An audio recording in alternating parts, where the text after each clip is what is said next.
বন্ধুরা, আশা করছি সবাই ভালো আছেন এবং সুস্থ আছেন। চলছে পৌষ মাস। এই পৌষ মাসটি মা লক্ষ্মীর অত্যন্ত প্রিয় একটি মাস।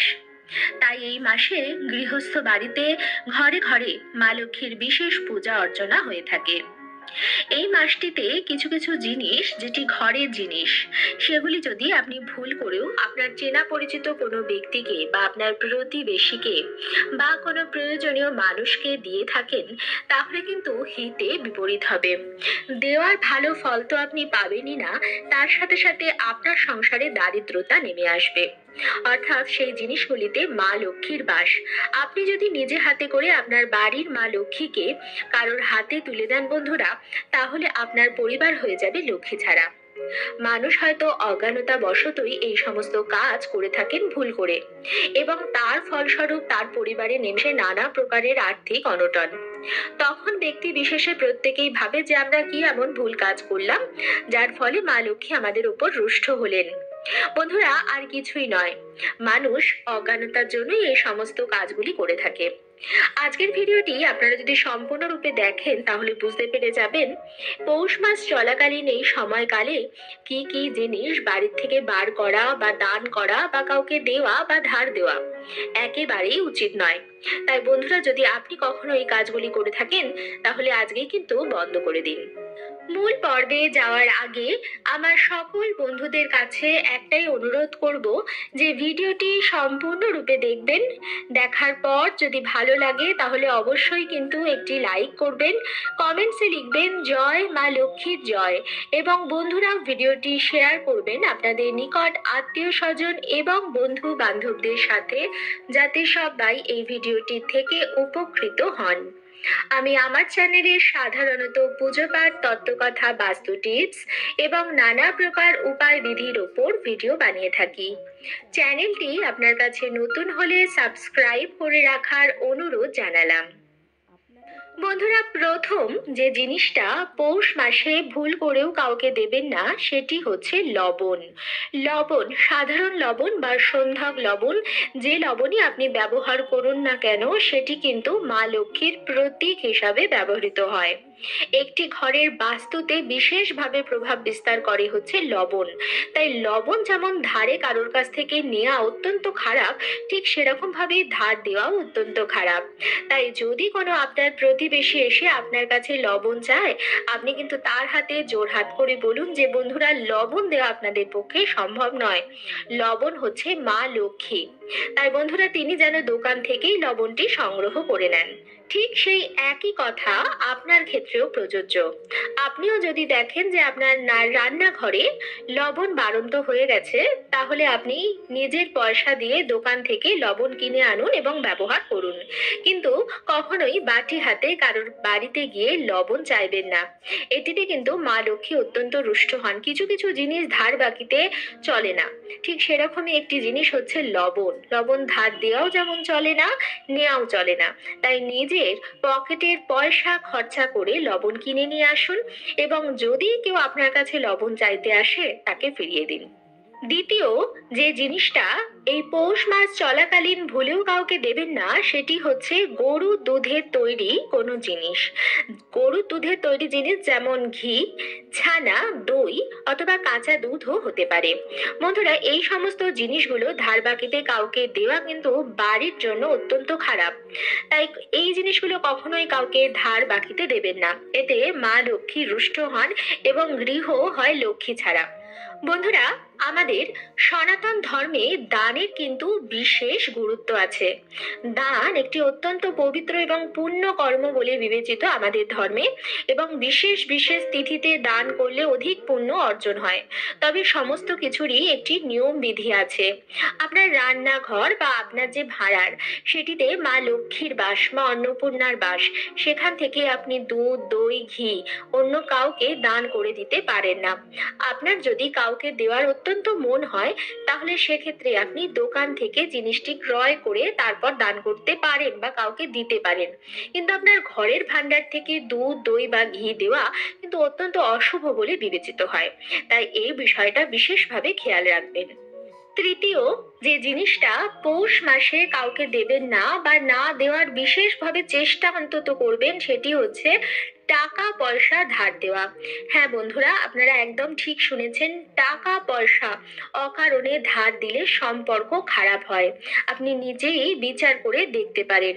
টাকা পয়সা ধার আমরা তাকে দিয়ে থাকি যারা আমাদের পরিচিত, হয়তো আমাদের বন্ধু বান্ধব বা আত্মীয় স্বজন, যাদের প্রয়োজন আছে বা যাদের প্রয়োজন ততটা নেই কিন্তু তাদের অভ্যাসবশত তারা ধার বাকি নিয়ে থাকেন।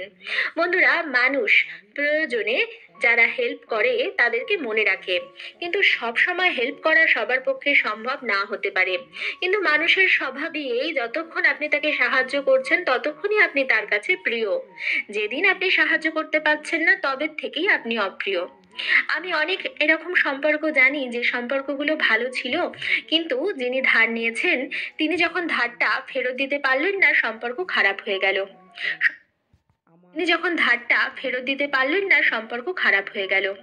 সবাই কষ্ট করেই পয়সা উপার্জন করে, তাই আপনার অর্জিত পয়সা আপনি যদি কাউকে দিয়ে থাকেন, তিনি যদি সময় মতো ফেরত না দেন, আপনার কিন্তু খারাপই লাগবে এবং সম্পর্ক খারাপ হবে। তাই বন্ধুরা, এই ধার দেওয়া এবং নেওয়া এই জিনিসগুলো কিন্তু অত্যন্ত খারাপ, এতে সম্পর্ক খারাপ হয়। তাই এই জিনিসগুলো বন্ধ করুন। মানুষ নিজের দুর্ভাগ্যের জন্য নিজেই দায়ী হয়, তারপর মানুষ ভাবে যে আমরা এত পূজা অর্চনা করি কিন্তু কোনো লাভ হয় না। আমাদের নিজেদের কিছু কাজের জন্যই আমাদের কপালে দুর্ভোগ আসে, সেটি বুঝুন। তবে হ্যাঁ বন্ধুরা, এটি আমি বিশেষভাবে বলবো, যদি কারোর সত্যি প্রয়োজন হয়, মানে মেডিকেল এমার্জেন্সি বা অ্যাক্সিডেন্ট যদি হয়ে থাকে এবং প্রচন্ড পরিমাণে পয়সার প্রয়োজন, সেটি আলাদা ব্যাপার।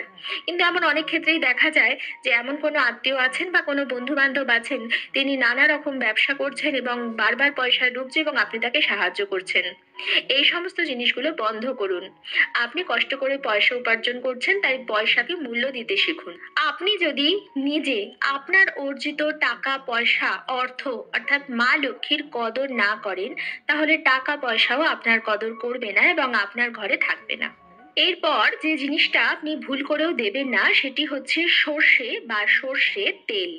বন্ধুরা, সর্ষে এমন একটি জিনিস যেটি কাউকে ধার দেওয়া উচিত নয় এবং কারোর বাড়ির থেকে তো ভুল করেও এই জিনিস নিয়ে আসবেন না। এটা কিন্তু বাড়ির বাস্তুতে অত্যন্ত খারাপ প্রভাব পড়ে। সর্ষে এমন কিছু জিনিস নয় যেটি আপনার খুবই প্রয়োজন এবং এক্ষুনি লাগবে, যেটি ছাড়া চলবে না। আপনি দোকান থেকে সর্ষে নিয়ে আসুন বা সর্ষের তেল নিয়ে আসুন। সর্ষের তেল এই পৌষ মাস চলাকালীন যে কোনো দিন যে কোনো সময় যাকে তাকে দিয়ে দেবেন না, এবং কেউ যদি চাইতে আসে তাকেও কিন্তু আপনি দেবেন না। এই জিনিসটি ধারে দেওয়া চলে না। একটি বিশেষ গ্রহ দোষ কাটানোর জন্য একটি বিশেষ দিনে সর্ষের তেল দান করা হয়। তবে সেই বিষয়ে আমি আজকের ভিডিওতে কথা বলবো না। তবে বলে রাখি বন্ধুরা, কেউ যদি আপনাদের এক বাটি সর্ষের তেল দিয়ে থাকে, আপনি কিন্তু নেবেন না। পৌষ মাসে ভুলেও আপনার ঠাকুর ঘরের জিনিসপত্র কাউকে দেবেন না।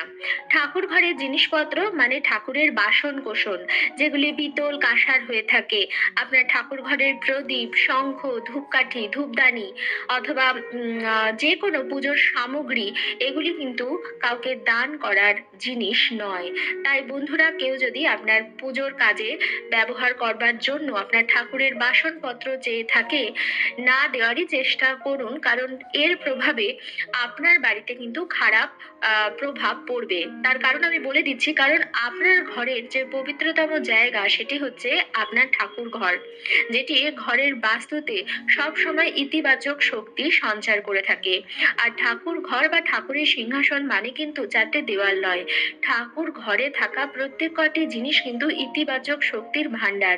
সে আপনার ঠাকুরের শঙ্খটি হোক বা ঘণ্টাটি, ঠাকুরের বাসনগুলি হোক বা ধূপদানিটি, সমস্ত কিছুই কিন্তু পজিটিভ শক্তি বহন করে। আপনি যদি সেই পজিটিভ শক্তিগুলিকে বাড়ির বাইরের অন্য কারোর হাতে তুলে দেন, আপনি কিন্তু আপনার ঘরের পজিটিভিটি কাউকে দিয়ে দিলেন এবং তার বাড়ির যে ঊর্জা সেটি কিন্তু সেই বাসনের মারফত আপনি পাবেন। তাই বন্ধুরা, এরপর থেকে চেষ্টা করুন আপনার ঠাকুর ঘরের জিনিসপত্র, বাসন কোসন বা যে কোনো জিনিস কাউকে না দেওয়ার। পঞ্চম এবং সর্বশেষ যে জিনিসটি আপনি পৌষ মাসে ভুল করেও কাউকে দেবেন না, সেটি হচ্ছে চাল। বন্ধুরা, চালকে মা লক্ষ্মীর প্রতীক মানা হয়, চালকে স্বয়ং মা লক্ষ্মী মানা হয়। চাল ঘরে যদি বাড়ন্ত হয়, অর্থাৎ যদি শেষ হয়, আমরা বলি বাড়ন্ত হয়েছে, চাল শেষ হয়েছে কথাটা আমরা মুখে দিই না। এই চাল কিন্তু বাড়ির থেকে কাউকে ধার দেওয়ার জিনিস নয়। তাই বন্ধুরা, এই পৌষ মাস চলাকালীন ভুলেও কিন্তু চাল কাউকে দেবেন না। এতে মা লক্ষ্মী রুষ্ট হন, মা লক্ষ্মী আপনার গৃহ ছেড়ে সেই চালের সাথে কিন্তু চলে যাবেন। এবং মা লক্ষ্মী যদি আপনার উপর রুষ্ট হন এবং আপনার উপর থেকে মা লক্ষ্মীর আশীর্বাদ চলে যায়, তাহলে বন্ধুরা আপনার সংসারে কিন্তু চরম দারিদ্রতা নেমে আসবে। তাই যদি কাউকে চালের প্রয়োজন হয়, আপনি দোকান থেকে তাকে চাল কিনে দিতে পারেন। বন্ধুরা দেখুন, আপনার সদিচ্ছা যদি থাকে, আপনি কোনো মানুষকে সাহায্য কিন্তু করতেই পারবেন। তার জন্য জরুরি নয় যে আপনার রান্নাঘরে চালের বস্তার থেকেই চাল দিতে হবে। আপনার যদি ইচ্ছা হয় কাউকে সাহায্য করার, আপনি দোকান থেকে চাল কিনেও দিতে পারেন। আমি বলেছি আপনার রান্নাঘরে আপনার চালের যে ভান্ডার আছে, চালের যে পাত্র আছে, সেখান থেকে কাউকে চাল দেবেন না। অর্থাৎ আপনার ঘর থেকে চাল বার করবেন না, আপনি দোকান থেকে কিনে কাউকে সাহায্য তো করতেই পারেন। যদি আপনার সেটা ইচ্ছা হয় যে আমি কাউকে সাহায্য করব, কারণ মানুষই মানুষকে সাহায্য করবে, তাই সেক্ষেত্রে আপনি সেইভাবে সাহায্য করতে পারেন। এবার অনেক বন্ধুরা হয়তো বলবেন, যদি বাড়িতে ভিক্ষুক আসে আমরা কি করব?